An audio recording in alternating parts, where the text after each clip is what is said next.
here to read the next chapter in our story called In the Kitchen. Here we go.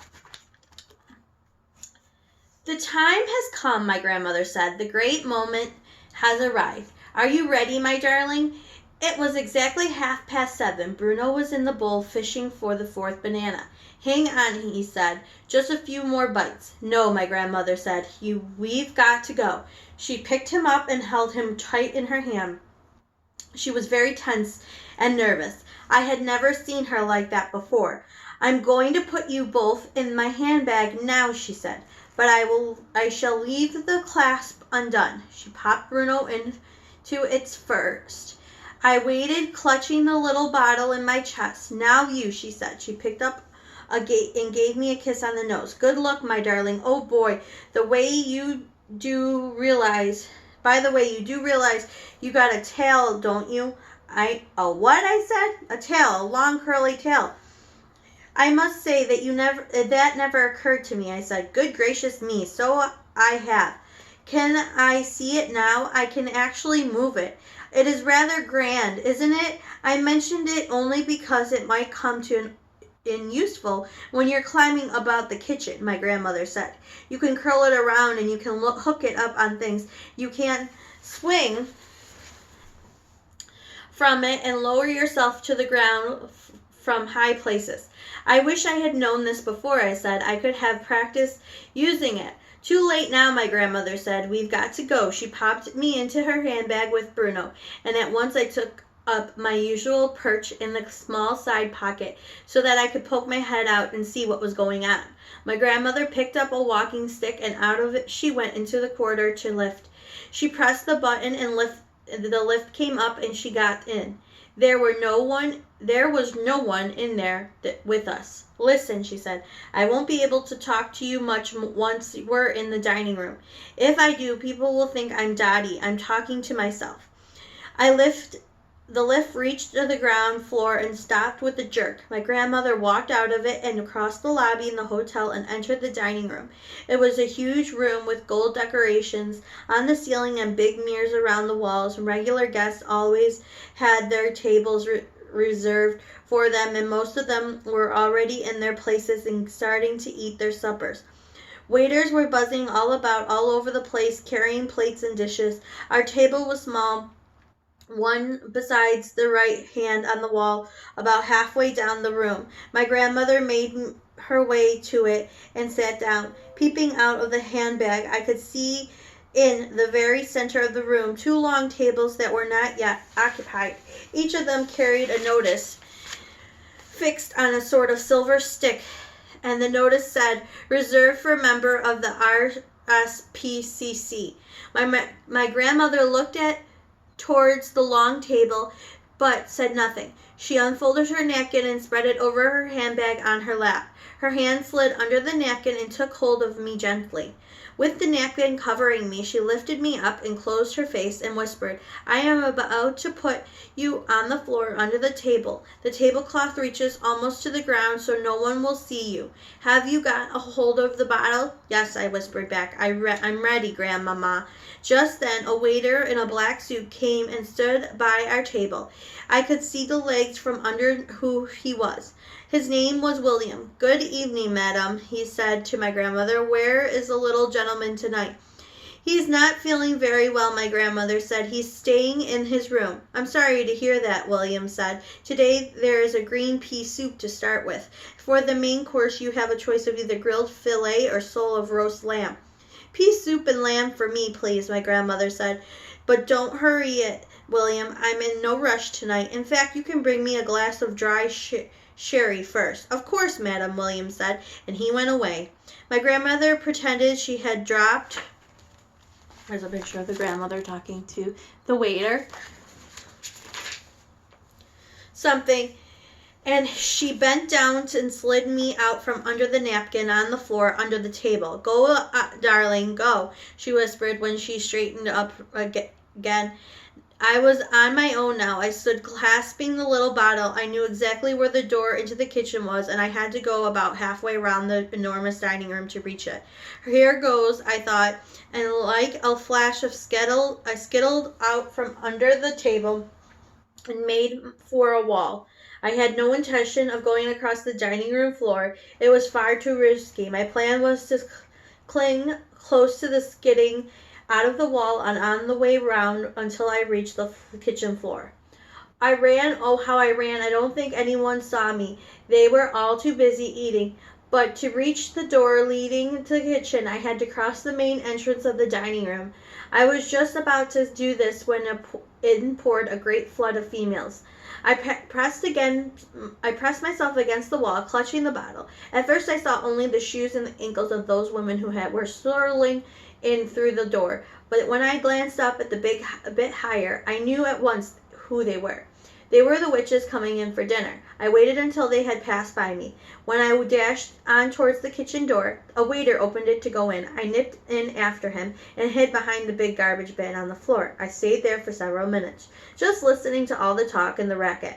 By golly, what a place the kitchen was. The noise, and the steam, and the clatter of pots and pans, and the doors all shouting, and waiters all rushing in and out from the dining room yelling to the food order to the cooks. 4 soups, 2 lambs, and 2 fish for the table 28. 3 apple pies, 2 strawberry ice creams for a number 17. Stuff like that, going on all the time. Not far above my head, there was a handle sticking out from the side of the garbage bin. Still clutching the bottle, I gave a leap, turned a somersault in the air, caught hold of the handle with the end of my tail. Suddenly there was a swinging to and fro, upside down. It was terrific. I loved it. This, I told myself, is how a trapeze artist is in So here he is with the potion walking into the kitchen. Circus must feel as he goes swirling through the air high up in the circus tent. The only difference was his trapeze could only swing backwards and forwards. My trapeze, my tail, could swing me in any direction I wanted. Perhaps I would become a circus mouse after all. Just then a waiter came in with a plate in his hand. I heard him saying, the old hag at the table 14 says, this meat is too tough. She wants another portion. One of the cooks said, give me her plate. I dropped to the floor and peeped around the garbage bin. I saw the cook scrape the meat off the plate and slap another bit on it. Then he said, come on, boys, give her some gravy. He carried a plate around everyone in the kitchen. Do you know what they did? Everyone in those cooks in the kitchen, boys, spat on the old lady's plate. See how she likes it now, the cook said, handing the plate back to the waiter. Quite soon another waiter came in and he shouted, everyone in the big RSPCA party wants the soup. That's when I started sitting up and taking notice. I was all ears now. I edged a bit further down to the garbage bin so that I could see everything that was going on in the kitchen. A man with a tall white hat who must have been head chef shouted, put the soup for the big party in a larger silver soup tureen. I saw the head chef place the huge silver basin on the wooden side bench and ran along the whole length of the kitchen against the opposite wall until the silver basin where the soup is going. So there's a picture of the cooks in the kitchen. Told myself, so what? That's where the stuff is. My little bottle must go in as well. I noticed high up near the ceiling above the side bench, there was a long shelf crammed with saucepans, frying pans. If I can somehow clamber up to that shelf, I thought, then I've got it made.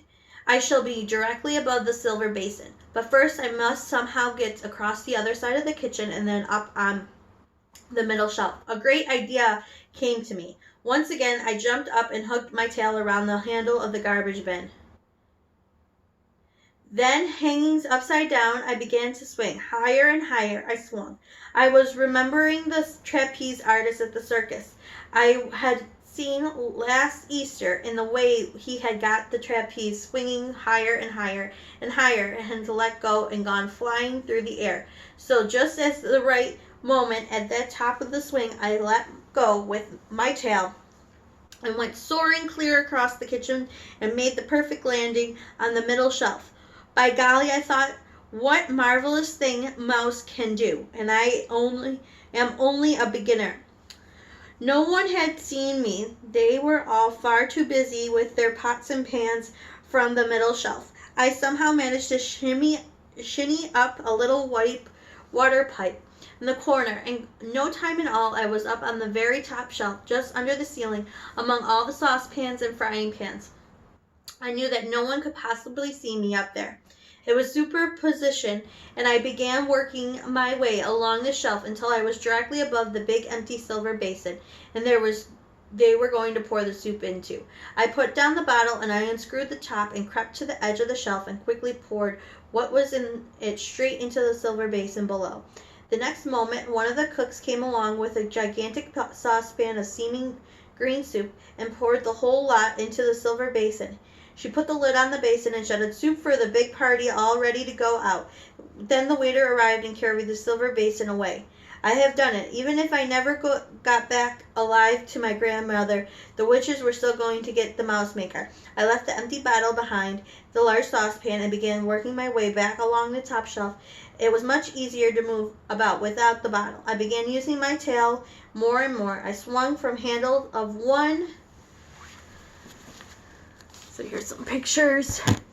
I don't know if you can see.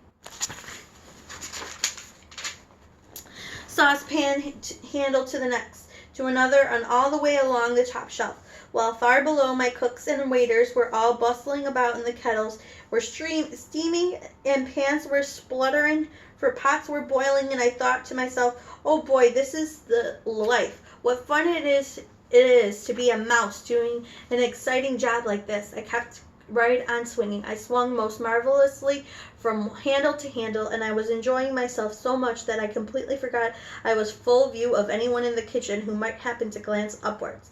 What came next happened so quickly I had no time to save myself. I heard a man's voice yelling, "A mouse! Look at the dirty little mouse!" And I caught a glimpse of below me a white coat figure in the tall white hat, and then there was a flash of steel at the carving knife whizzed through the air, and there was a shoot of pain at the end of my tail, and suddenly I was falling head first towards the floor. Even as I fell, I knew just what had happened. I knew the tip of my tail had been cut off, and that I was about to crash to the floor, and so here he is, dangling and walking through the kitchen. Everyone in the kitchen would be after me. "A mouse," they shouted. "A mouse! A mouse! Catch it quick!" I hit the floor and jumped up and ran for my life. All around me there were big black boots going stamp, stamp, stamp. I dodged around them, ran, twisting, turning, dodging, switching across the floor. "Get it!" they were shouting. "Kill it! Stomp on it!" The whole floor seemed to be full of black boots stomping away at me. And I dodged, and I swerved, and I twisted, and I turned, and then the sheer desperation, hardly knowing what I was doing, wanting only a place to hide, I ran up trouser leg of one of the cooks and clung to his socks. "Hey!" the cook shouted. "Jeepers creepers! He's gone up my trousers! Hold on, boys! I'll get him this time!" The man's hands began slapping out the trouser leg, and now I really was going to get smashed if I didn't move quickly. There was only one way to go, and that way was up. I dug my little claws into the hairy skin of the man's leg and scuttled upwards, higher and higher, past the calf, past the knee, and one of the thigh. "Holy smokes!" the man was yelling. "I'm going all the way up. I'm going right." It's going all the way up. It's going right up my leg. I heard shrieks, laughter coming from the other cooks. But I can promise you I wasn't laughing myself. I was running for my life. The man's hands were slapping all around me, and I was jumping up and down as though he was standing on hot bricks, and I kept climbing and I kept dodging. Very soon I reached the very top of the trouser leg, and there was nowhere else to go. "Help! Help!" the man was screaming. "He's in my knickers! He's running around in my flaming knickers! Get it out! Someone help me! Get it out! Take off your trousers, you silly slab!" someone else shouted. "Pull down your pants and we'll soon catch him." It was all in the middle of the man's trousers, now in the place where there were two trouser legs, me, and here's the picture of the man with the mouse up in his leg.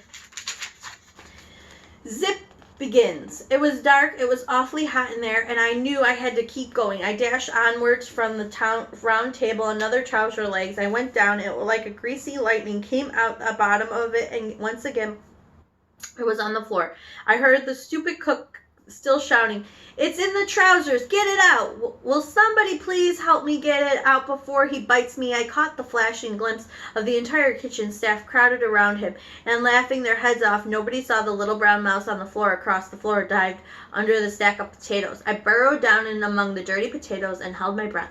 The cook must have started taking his trousers right off because there was shouting, "It's not in there! There's no mice there, you silly twerp!" "There was! I swear there was!" the man was shouting back. "You've never had a mouse in your trousers, and you don't know what it feels like." So here's all the cooks getting all riled up from the mouse in the trousers. The fact that the tiny little creature had caused such a commotion among a bunch of grown-ups men gave me a happy feeling. I couldn't help smiling in spite of the pain in my tail. I stayed there where I was until I was sure they had forgotten about me. Then I crept out of the potatoes cautiously, poked my tiny head at the edge of the sack. Once again, the kitchen was all in the bustle of cooks and waiters rushing about everywhere. I saw the waiter who had come in earlier with the complaint about the meat coming in again. "Hey, boys," he shouted. "I asked the old hag if a new bit of meat was any better than, and she said it was perfectly delicious. She said it was really tasty." I had to get out of the kitchen and back to my grandmother.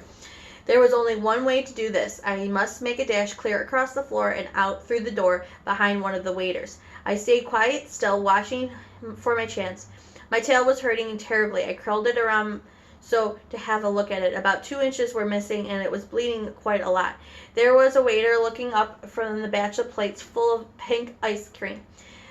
He had a plate in each hand and 2 more balanced on each arm, and he went towards the door. He pushed it open with his shoulder. I leapt out of the sack of potatoes, went across the kitchen floor into the dining room like a streak of light, and I didn't stop running until I was underneath my grandmother's table. It was lovely to see my grandmother's feet again in those old-fashioned black shoes with their straps buttons. I shinned up her legs and landed on her lap. "Hello, Grandmama," I whispered. "I'm back. I did it. I poured it into the soup." Her hand came up and caressed me. "Well done, my darling," she whispered back. "Well done, you. They are all at this very moment eating the soup." Suddenly she withdrew her hand. "You're bleeding," she whispered. "My darling, what happened to you?" So there he is, hiding in the potatoes.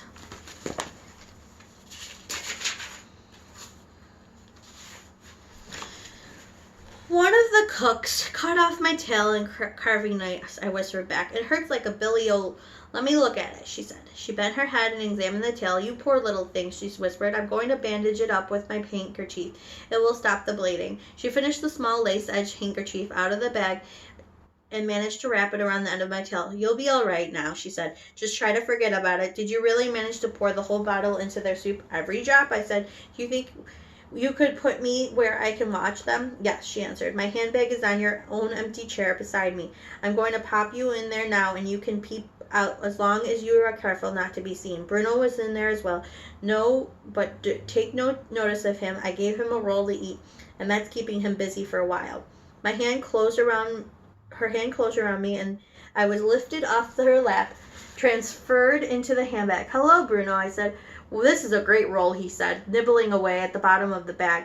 "But I wish there was butter on it." I peered over the top of the handbag. I could see the witches quite clearly, sitting on their 2 long tables at the center of the room.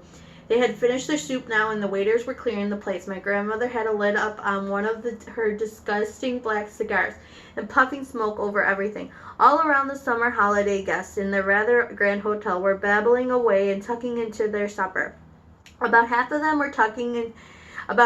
were old people, walking sticks, but there were plenty of families and husbands and wife and several children. There were all well-to-do people. You had to be if you wanted to stay at this Hotel Magnificent. "That's her, Grandmama," I whispered. "That's the Grand High Witch." "I know," my grandmother whispered back. "She's in the tiny one in the black, sitting at the head of the nearest table." "She could kill you," I whispered. "She could kill anyone in the room with her white hot sparks." "Look out," my grandma whispered. "The waiter's coming." I popped down in the sight. I heard William saying, "Your roast lamb, madam, and which vegetable would you like, peas or carrots?" "Carrots, please," my grandmother said, "but no potatoes." I heard the carrots being dished out. There was a pause. Then my grandmother's voice was whispering, It's all right. He's gone. I popped my head up again. Surely no one will notice my little head sticking out like this, I whispered. No, she answered. I don't suppose they will. My problem is I've got to talk to you without moving my lips. We're doing beautifully, I said. I've counted the witches, she said. There aren't nearly as many as you thought. You were just guessing, weren't you, that there was 200. It seemed like 200, I said. I was wrong, too, my grandmother said. I thought there were a lot more witches than this in England. How many are there? 84, she said. There were 84, I said. But one of them got fried. At that moment, I caught sight of Mr. Jenkins, Bruno's father, heading straight to the torpor. Look out, Grandmama, he whispered. I hear comes Bruno's father. All right, Monday we will read Mr. Jenkins and his son. I hope you all have a good weekend. I miss you. Mwah.